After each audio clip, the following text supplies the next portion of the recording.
where there's smoke, there's fire, and it looks like there's plenty of smoke where this is concerned, and that's going to be good news for Xbox fans, obviously. You know, when we look at how things are kind of changing for Microsoft and what they've kind of done in the future, I think this is all really cool stuff. And, you know, they continue to impress a lot of people.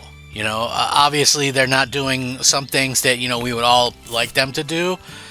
Clearly, I think a lot of us would prefer them to have some exclusives and things like that. But at the end of the day, you know, Microsoft is going to do what Microsoft wants to do, and that's just how it's going to be. You know, yeah, there is stuff that we could say, and we can talk about it, and we can say, hey, we'd rather you not do this, or we can, you know, do stuff like speak with our wallets. I know I do. But at the end of the day, you have to be able to kind of understand that this company is likely going to be so stubborn that they're going to do what they feel is right. And not only are they going to do what they feel is right, but they're going to do what, you know, they feel is going to make them the most money. Now, obviously, the way I feel about it is they're kind of leaving money on the table. And, you know, there's a lot of stuff coming out that kind of backs that up. But, you know, again, we'll see how that comes. This could be a good thing, though. This is good news for everybody. Let's get into it. Hey, I'm Crap Gamer. This is the Crap Gamer Reviews. Back with another video. Thank you for watching. Please like the video, share it out. Merry Christmas! Ho, ho, ho, ho. And all that kind of good stuff. Hope you guys are all having a great Christmas. I love the holidays. You know, family, friends, all that kind of good stuff. Just brings back so many great memories from when I was younger, and just had such a good time with everybody and things like that. You know, again, it's just, to me, amazing that there's so many great people, and, you know, I'm so thankful for everything that you guys do for me. So thank you guys so much. I do daily gaming content. I'm Crap Gamer. This is Crap Gamer Reviews. I appreciate it. You know, you guys are amazing. And again, it really kind of comes down to, you know, if you guys want to support the channel, somebody who does daily content. I try to be fun yet informative, so we'll see how that kind of goes. But with that being said, you know, this has been a great year, and, you know, maybe not for Xbox totally, but there's still a lot of cool things, and I'll stick by this. You know, because so many people are down on Xbox, myself included, for some reasons. But if you happen to own an Xbox, man, you're set for the next couple of years at least. You know, get yourself some Game Pass. That way you don't have to worry about having to sell off a bunch of games and stuff later on down the road at the very least. But there's so many games, and they got the latest Call of Duty.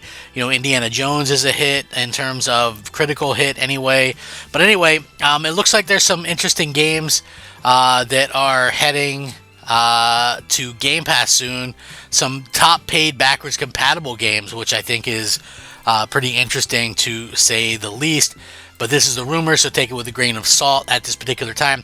Call of Duty World at War and Singularity could come to Xbox Game Pass early next year, according to a new rumor, as both games were published by Activision, which Microsoft acquired in 2023, and has since made a focal point of its gaming subscription service. As such, it's not a stretch to think that Xbox Game Pass will get more Activision titles in 2025. So far it's been a bit of a slow drip feed for everybody in terms of the games that we've been getting from Activision. You know, not that they've been bad, but, you know, I think a lot of us maybe thought that they would put the older Call of Duties in there a little bit quicker than what they have.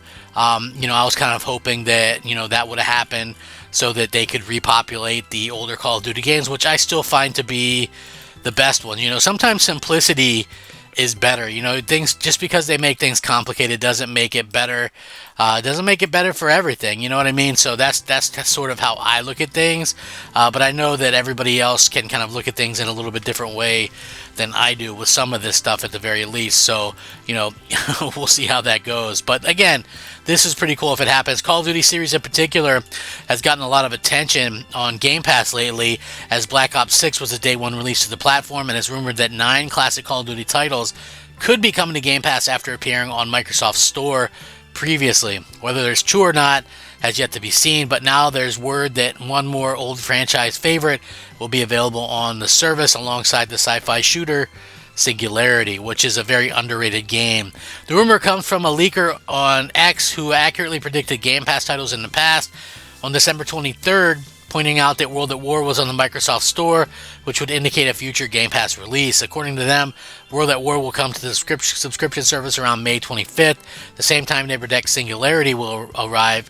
Considering how World at War became one of the best-selling games on the Xbox Store around the time of Activision acquisition, it would make sense for Microsoft and to use it and other Call of Duty games to drive more players to Game Pass. Kind of a slow drip type of situation, in my opinion anyway. It would make a lot of sense to do that because people love Call of Duty. I think that's something that is more than obvious at this particular point. People love Call of Duty. It's a popular thing. There's very little controversies that can do anything to hurt Call of Duty at this point. So yeah, I just think people are kind of waiting to see exactly what's going to happen there and what can be the future of Game Pass with these games. I think Microsoft probably is, dripping it slow just so they can see, what people are going to be more interested in down the line or whatever the case may be. So, yeah, like I said, I think that's pretty cool. I'd love to see more of those games added in there. So far, we haven't really had, a ton of them, but, we are getting some stuff, which I think is cool and, better than nothing. Just being honest about it. I think getting something is always much better than getting absolutely nothing. And again, I'm always of the kind of thought process that Call of Duty, the early ones in particular, were just so freaking amazing. And that's exactly what I think a lot of people are talking about when it comes to Microsoft right now. We're all kind of in that same boat. This is something that Microsoft has at their disposal and should use it to get as many people as possible on board. As I said, I just think that it's really cool that, we're starting to see some of these games show up and, Microsoft kind of give people what they've been asking for a change, because so many times, us fans will ask for different stuff and try to get Microsoft to deliver on certain promises and things, and they kind of do a crummy job from time to time. So we'll see if this is one where they actually can deliver. I would love to see that, by the way. Christmas miracle could be the thing, right? Like, things happen on Christmas, and, we'll see if that's going to be something that will continue to happen, It could be fun. Could be interesting to see how everybody kind of reacts to all of these different things, and I think that's what it basically comes down to. So, we'll see. Like I said, I'm excited about the future of this, and we'll see if that's something that Microsoft can continue to kind of build upon. World at War and Singularity, if they do make it the Game Pass, they continue a strong trend of these titles popping up in the service. Microsoft has already released 9 Activision Blizzard titles on Xbox Game Pass since its acquisition of the company. While there's still no official word on whether Xbox will make these 2 classics available to subscribers, it certainly does make sense. Phil Spencer said it would take some time for Activision Blizzard games to come to Game Pass back when Microsoft first acquired the company. It seems like the waiting period is starting to kind of come to an end now, with additional titles coming available regularly. Whether or not Call of Duty, World at War, and Singularity will join the ranks is uncertain, but it does seem likely that Game Pass users will get their hands on them at some point in time. Now, here's the interesting thing for me. World at War, good campaign. There's still some people in the multiplayer, but what I will say about that multiplayer is that it is really, really infested with cheaters, right? Because you guys have to remember, Microsoft isn't exactly policing the 360 servers anymore, and so yeah, we kind of live in this world where this kind of stuff is happening, and these things are something that you got to kind of deal with, or whatever the case may be. So I hope that it's not fully the case. I hope that maybe they can get out there and fix these things before too long, but still pretty cool. What do you guys hope to see from Activision in the future? What do you see from them, in terms of being able to release some games that everybody can enjoy? And, I think there's plenty of Call of Duty games. I'm excited for that just because I own every Call of Duty game pretty much, except for the latest one, which came to Game Pass, so why would you buy it, right? Am I right or am I right? Right. Anyway, thank you guys so much for watching. Merry Christmas, Happy Holidays. I'll catch you next time. Rack 'em up. Crap Gamer out.